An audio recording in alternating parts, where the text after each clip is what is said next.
Hi everyone, I'm Blight.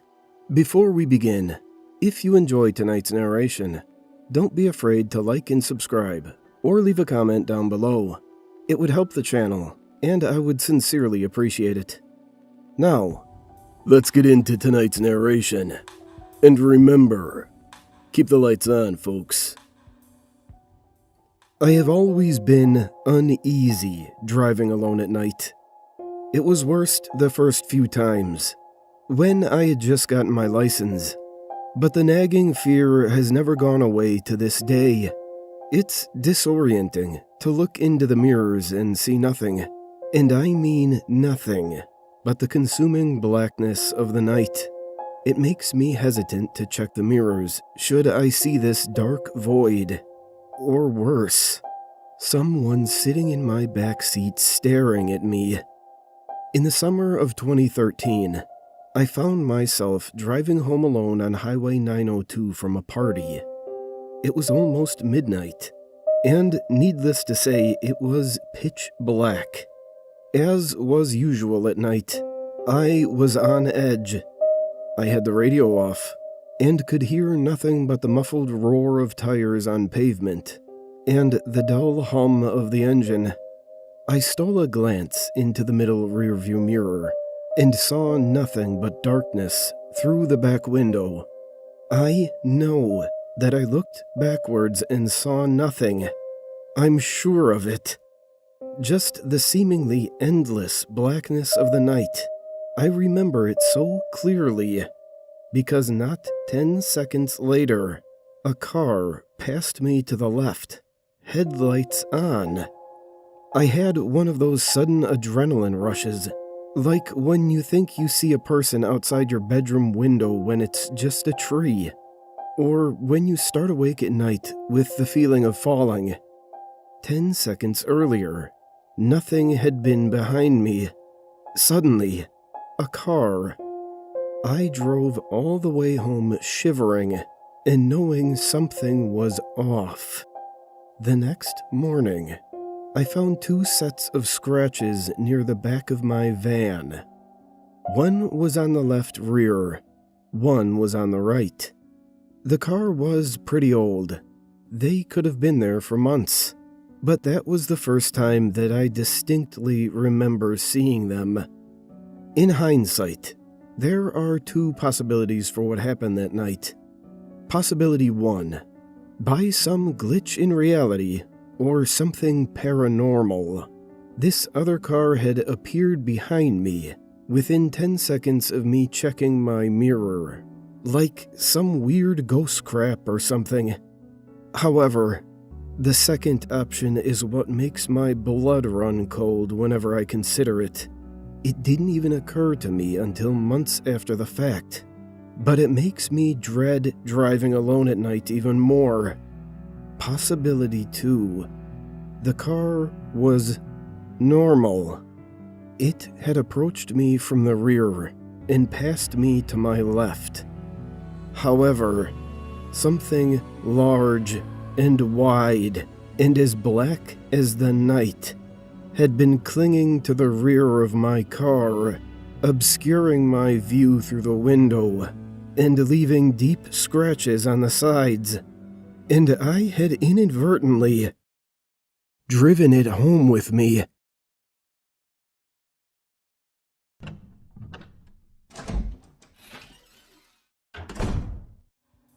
This happened a couple of nights ago, and I gotta write it down. Thinking it and saying it sounds too crazy.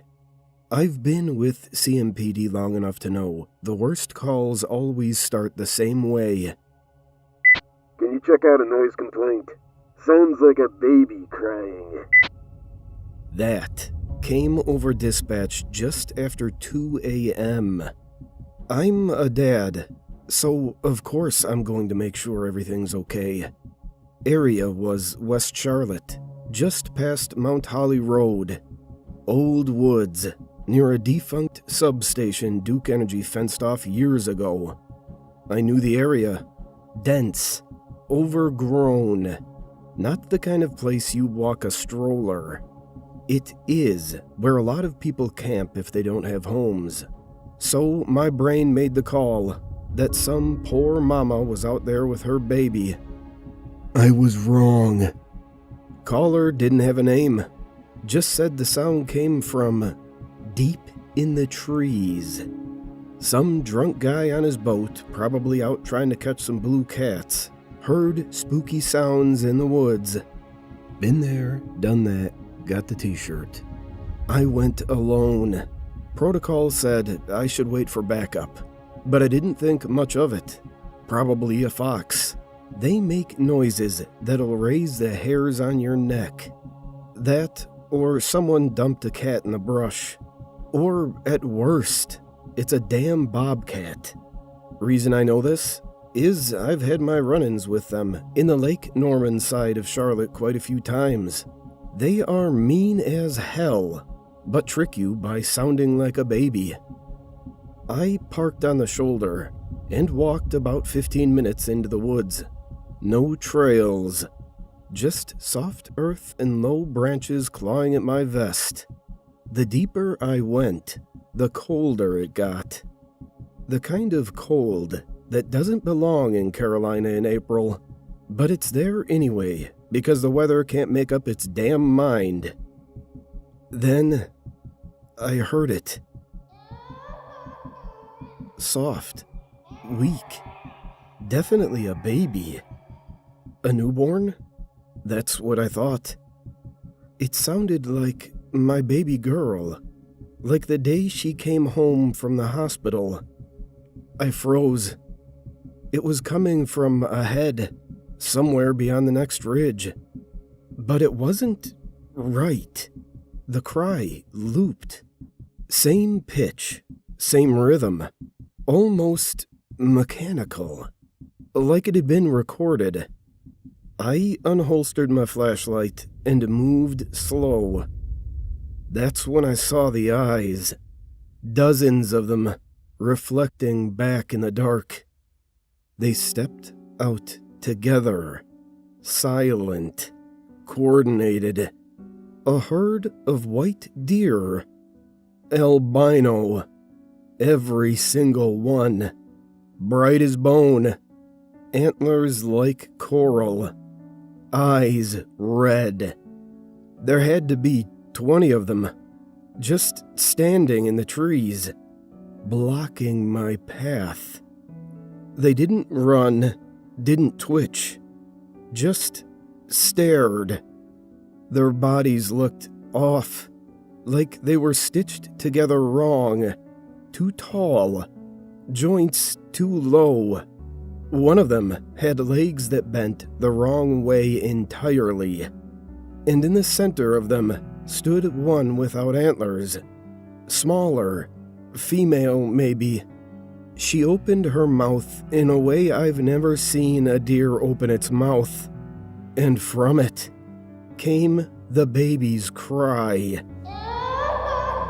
I know I couldn't see my reaction, but I know that all the color from my body left me at once.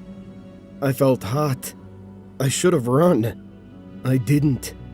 I raised my light, and they turned, all of them, at once, walked back into the woods in perfect silence, vanishing between the trees, and the crying stopped, just like that. I stayed there another 30 seconds before my legs started working again. I also might have pissed myself. Back at the cruiser, I tried to call it in. Static. My radio didn't work until I was 5 miles down the road. And brother, that was a long walk. Next morning, I came back with animal control. They found nothing. No prints, no fur, no signs of anything, except a tooth in the brush. It was a human milk tooth. A baby tooth. Animal control guy said that's probably where the sound came from. A baby in the woods with a homeless mom. He shrugged his shoulders and chucked it into the woods. I don't know why, but I went and retrieved it afterward and took it home. Call me crazy. Whole department does now. They drug tested me after I gave my report. But here's the thing. Since I've brought that tooth home, I've caught glimpses of white deer in my yard at night. When I'm driving out on patrol, they run out in front of me. I've heard babies crying in the woods behind my house. I hear babies crying when I'm hiking in the mountains about 200 miles away from Charlotte. I hear them before I go to bed. My daughter is 14. I don't have a baby. She doesn't even live with me. I'm divorced. And the worst thing is, I don't know where that tooth is now.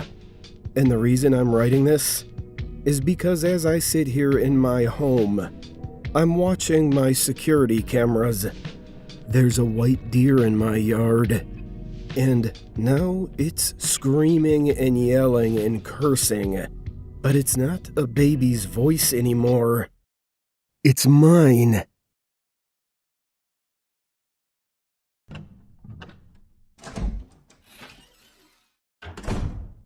He may not know it, but my son is in extreme mortal danger. With every passing minute, the odds dwindle that I will ever see him alive again. I should have been a better parent. I had too much faith in him. We haven't always been close, and we used to fight a lot. I know he secretly resents me for divorcing his addict mother. On the rare occasions when she actually shows up to her weekly visits to see him, he tells me to leave and listens intently to her mad ramblings, as if just to spite me. Despite how many times I have told him that I only do things for him because I love him and want what's best for him, he refuses to consider me as anything more than a roommate who pays for his expenses. He has a short temper and is very rebellious, despite his age. This brings me to our latest problem, one that could prove fatal for him.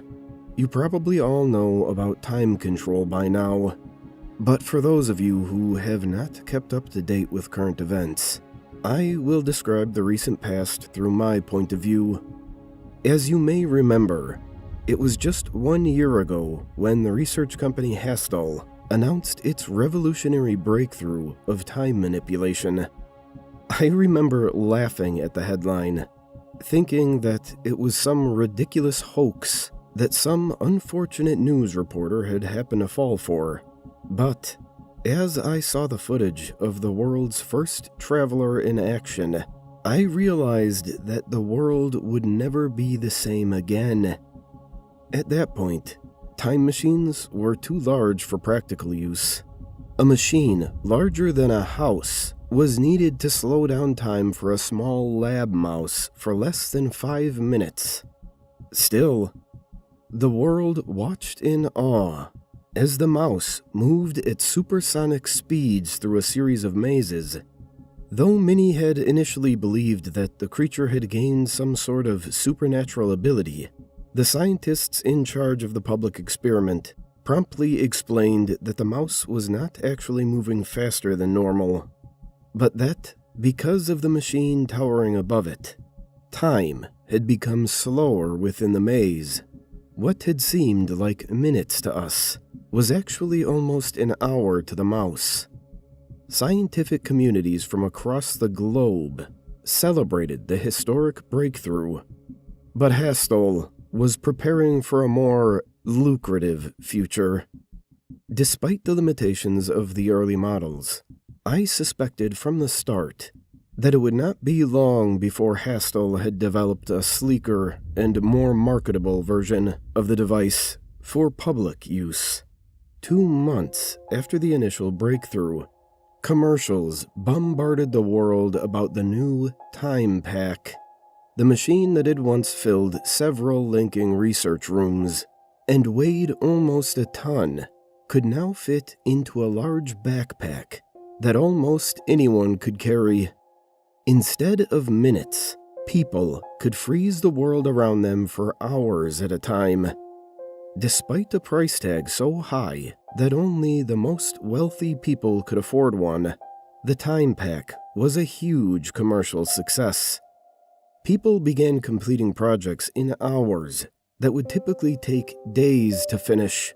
Fewer people complained about sleep deprivation and time-constrained work schedules. Many people even abandoned their cars, opting to walk everywhere they went, as time had become virtually irrelevant to them. As sales increased, newer, lighter, and cheaper versions of the Time Pack were developed. It was not long before millions of units had been sold. With Time Packs, everyone seemed happier. They finally had all the time they could ever want. However, as it often accompanies great technology, vile minds and evil hands had turned the technology to favor their dark agendas. Police officers were promptly equipped with Time Packs. As thieves and serial killers began committing their crimes at speeds that made them virtually invisible to the human eye, drug lords could create and distribute their substances in the blink of an eye. Forensic scientists became overwhelmed as they were presented with more and more criminal evidence that dated back centuries.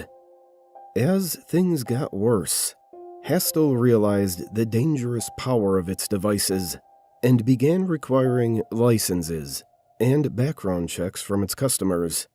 But it was too late. More stories flooded in about high-ranking officials being taken out by ordinary, disgruntled people.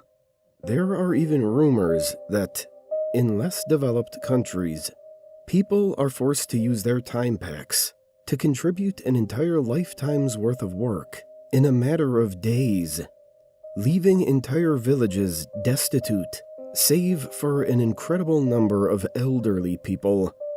The greatest blow to Hastel's reputation did not become public until recently, however. You all have likely heard of Randy Hill. He was a 9-year-old boy who had received a Time Pack as a birthday gift. By nightfall, Randy had vanished. Over the following few days, the worried parents reported 3 break-ins, 1 by a teenager, and 2 more by adult men.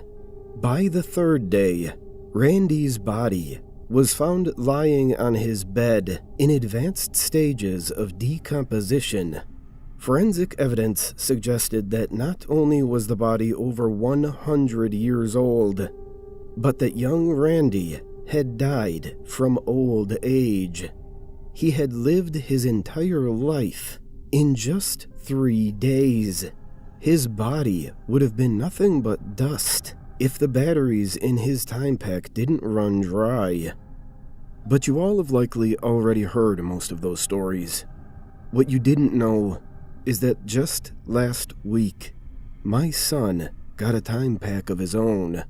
He got it from his mother during one of the few visits that she is allowed. That drunk has lost all sense of responsibility for our child, and it showed when she used her inheritance to buy my son a brand new Time Pack, with no thought as to his well-being. He is, or at least he was, 11 years old, so I didn't confiscate it from him, but I made him promise me that he would treat it with a kind of respect and restraint, that he would show a firearm, and as long as he promised to only use it to do homework. Unfortunately, but expectedly, over the past few days, I have seen him less and less. He would often startle me by walking into one room, only to walk out of a completely different one moments later. I knew he was having fun, but I feared that he might have been using his new toy too much. My fear was confirmed yesterday. I remember the morning clearly, because as I reached the kitchen to prepare breakfast, I saw my son making pancakes. The first thing I noticed was how different he looked. Have you ever reunited with someone that you haven't seen in such a long time, that it takes you a while to recognize them.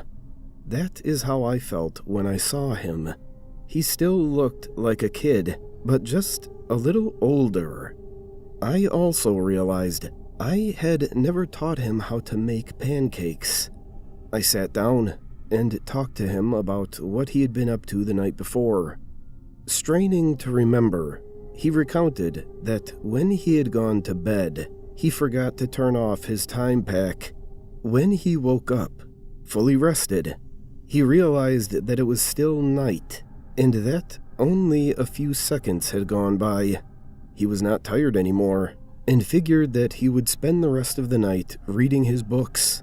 As he reached for the off switch on his time pack, he realized that if he kept it on, he could read an entire library of books and do just about anything else he wanted in just one night. He then told me how he spent days switching between reading, watching cartoons, eating and sleeping. After a while, he got bored of the routine and the darkness of the night, and finally turned the time pack off. The pancakes he had made that morning, he had actually learned from a cookbook and had perfected, as they had been his snack of choice the night before. I realized then that it had gone too far. I didn't care about how much he enjoyed stopping time. He had to put an end to his bad habit, or risk losing some of his most precious years. I sternly told him he had to stop, and I demanded the time pack. However, he refused, and after a short but heated argument, he turned it on and disappeared. That was yesterday. I have not seen or heard from him since that argument, and I fear he has not turned off his time pack in all that time. I now realize what a terrible mistake I've made. I never taught my son about discipline, self-control, self-dependence, or the importance of getting an education. I don't know where he is or how much time has passed for him. I do think that he will come to his senses eventually, but time is running out. Will he be a 50-year-old man before I see him again?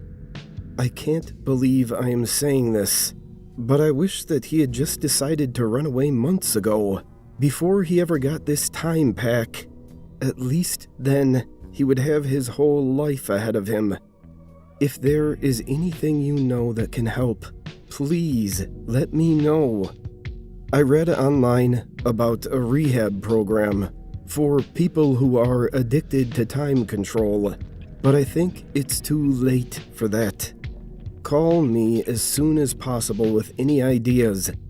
I can't think of anything else I can really do. What makes me most nervous is that it's an exceptionally beautiful day outside.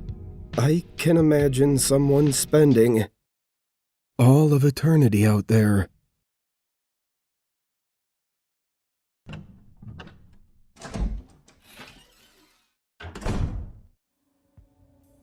I cheated on him with his best friend. A woman's voice seemed to appear from nowhere as I was sorting through my kitchen. As I closed the jar I was emptying, no voices could be heard. Glancing out my window and seeing nobody, I chalked it up to a passerby talking a bit too loud, especially too loud for a secret like that. I shrugged it off and got back to what I was doing, opening the jar again. I felt such a rush as I stole from the store. It was only a pack of chewing gum, but it felt so exciting. This time, a man's voice. I closed the jar with more force this time. Was there some kind of support group happening in my garden? Where were these people? Getting frustrated, I opened the jar again and emptied it onto the counter. I was sick of reaching into it. I ripped a hole in my parents' painting and blamed it on the dog. I've been writing a novel for 5 years. I finished it yesterday, but I'm too scared to tell anyone. I've had a crush on my best friend's husband since the day we met. A flurry of voices spun through the air. each confessing their own secret. I must admit, after this, I must have looked crazy. I was going through the house, checking the volume of every device. Nothing seemed like it could have been playing any audio. Defeated, I returned to the kitchen, wanting to just sit down and relax. I put the jar back in the cupboard. I only discovered that the lid wasn't on tight when it fell off and hit my foot. As I bent over to pick it up, another voice slipped out. I don't do my taxes. I started to connect the dots. Curious, I removed the lid again. I've been in love with my childhood best friend for decades. He started dating someone last week. I opened it again, this time only briefly. The toilet was. The voice stopped as soon as I closed the jar. I couldn't help but smile. As unexplainable as this was, it felt good to understand where this was coming from. Why, or how, were different questions that I hadn't yet started considering. I had fun with this for a while. My parents think I moved out for college. I live 2 towns over with my boyfriend. I found a wallet with $500 and never returned it. I don't find her attractive anymore. I felt naughty, hearing all these little secrets out of people's lives. It was my own little secret. Quite frankly, I'm disturbed at how quickly I accepted it as normal. Opening the jar and hearing an ethereal confession from a random person's own mind. Eventually, they started to get dark. I poisoned my boss's coffee. He didn't turn up today. I sabotaged my friend's medication. His death was ruled an overdose. I only cried at my father's funeral because they found the murder weapon. I don't know if I wiped my prints correctly. This turn of tone took me by surprise. They were depressing, disturbing to hear. This was no longer a fun pastime, but a twisted game. I know of at least 36 people who have sinister secrets, ones that their lips may never speak. Secrets that would be with them until their deathbed were now my burden to deal with. The worst are the voices admitting that they plan to murder. I know realistically I have no way of stopping them, or even finding out whose voice it is. Yet I still feel like I am at fault for knowing and doing nothing. I considered handing it to the police, wondering if it could help them with investigations. The more I thought about it, though, the more I realized this would need to go further than that. The government would have to get involved. The secret services would investigate. How could a jar know and do all this? They might even somehow use it for mass surveillance. Even if that was a sacrifice worth making, would they believe me? Or would they think this jar was my own strange creation with a cheap speaker and ignore me completely? Today, as I opened the jar for the final time, I heard the one voice I never expected. My own. I'm going to kill my dad with this knife I hold. I closed the lid, only then noticing the knife I was tightly gripping. I felt dizzy, like I didn't even understand where I was. A silhouette in the hallway caught my attention. My eyes focused to show my father standing in the doorway. How long had he been there? Did you just say you're gonna kill me? What are you doing with that knife? I don't even remember my father coming to visit. I don't remember much of today at all, outside of listening to the jar. As my mind wanted to explain myself, my lips simply didn't move. I was frozen in a panic. How can you even begin to describe these events? He left my house as quickly as my mind had left moments before. I slammed the knife onto the counter as I threw the jar at the wall. I wanted this to be over. I wanted it to be a nightmare. But you can't wake up from reality, however daunting it may be. The jar shattered into a million pieces. Where I had expected to end these events, I only made them worse. A hurricane of voices echoed through my house. A million sentences, spoken at once, speaking forever. I cannot focus on a single one, yet I understand them all. I can hear the secrets of 8 billion people. The world is a dark, deceitful place, and the very epicenter of that darkness lies in broken shards on my kitchen floor, reminding me that secrets are always surrounding us. We may think that our own untold tales are the only ones, but everyone around you, everyone in your life, they all have one.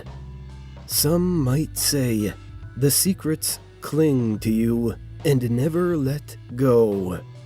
I say that we cling to our secrets. I still hear them all. The symphony of the unknown becomes known.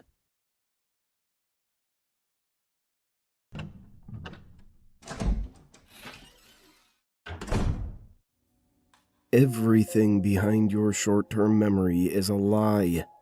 You keep forgetting the terror coming for us all. 30 seconds later, your long-term memory overwrites the terrifying truth. That is a gift, but I don't remember why. Do you ever feel like you've forgotten something awful?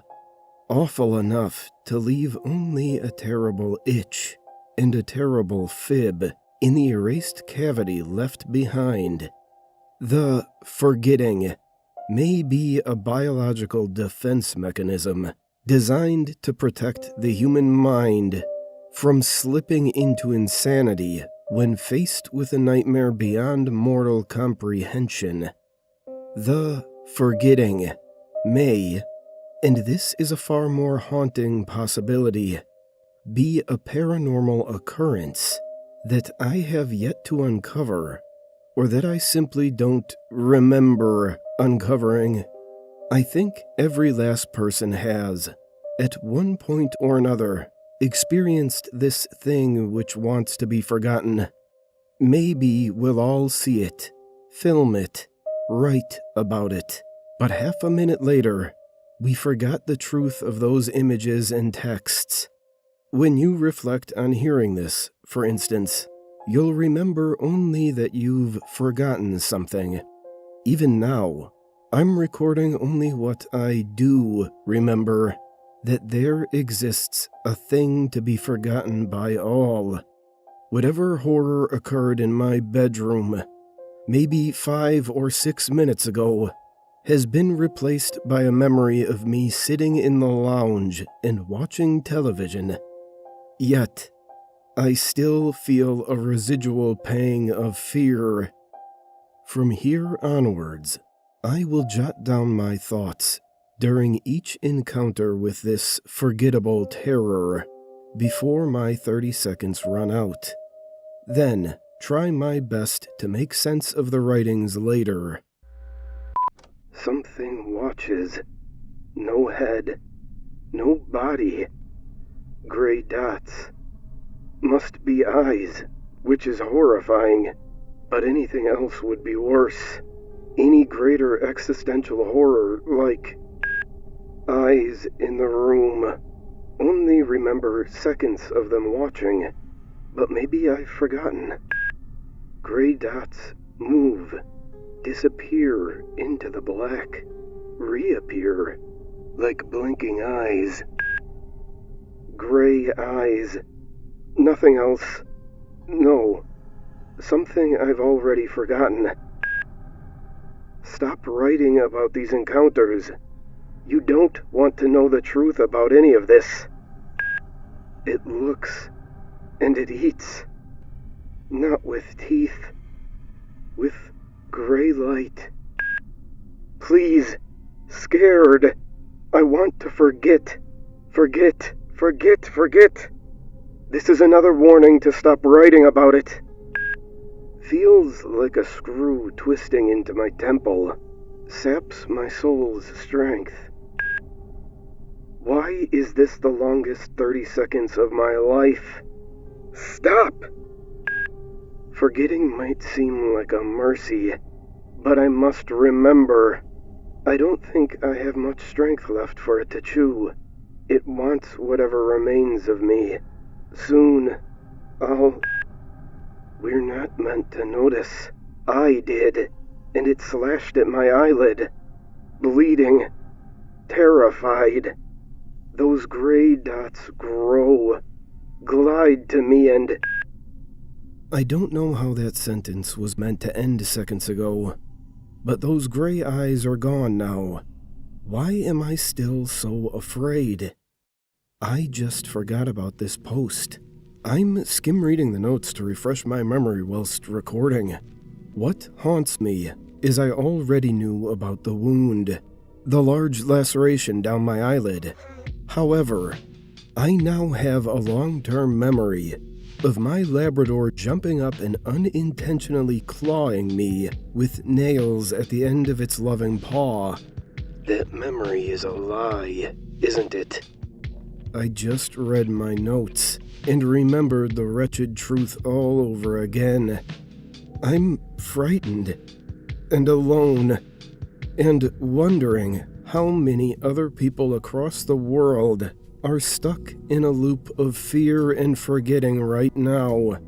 Is this the explanation for humanity's many sudden and unexplainable moments of anxiety? Do we all endlessly forget the cause of our seemingly baseless bouts of existential dread? My long-term memory continues to tell me one thing, but my own hand-typed admissions tell me another. And whenever I reread my accounts of past events, the real memories awaken momentarily within me.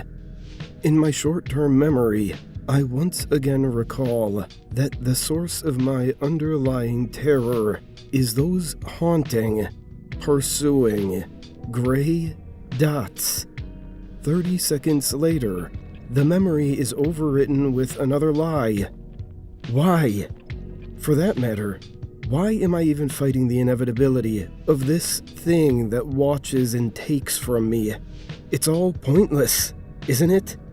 After all, I bring you this account, but it's just like the other documented evidence that must exist out there. Historical books, online archives, and photographs. Our brains continually scrub out the truth. You may re-listen to this if you wish, but why bother? The specific details you digest will be mentally overwritten time and time again. When we think of this post, a lie will fill its place. Meanwhile, each and every day, those dots will continue to drain us, all for some horrid goal. I will continue researching until I find a way to end this forgettable hell, or that abhorrent thing finds a way to end me, end whatever remains of me.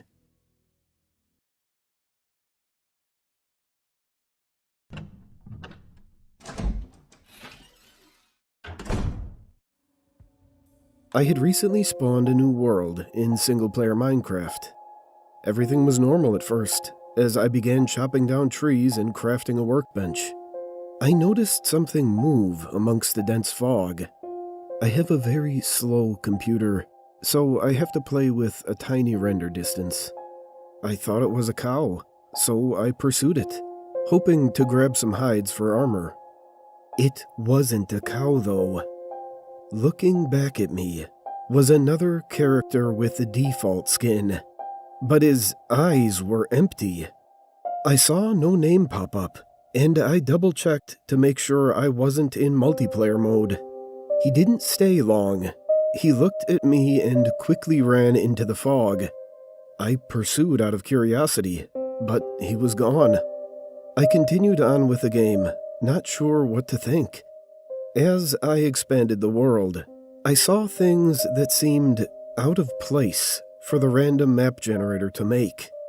2x2 tunnels in the rocks, small, perfect pyramids made of sand in the ocean, and a grove of trees with all of their leaves cut off. I would constantly think I saw the other player in the deep fog, but I never got a better look at him. I tried increasing my render distance to far whenever I thought I saw him, but it was to no avail. I saved the map and went on the forums to see if anyone else had found the pseudo-player.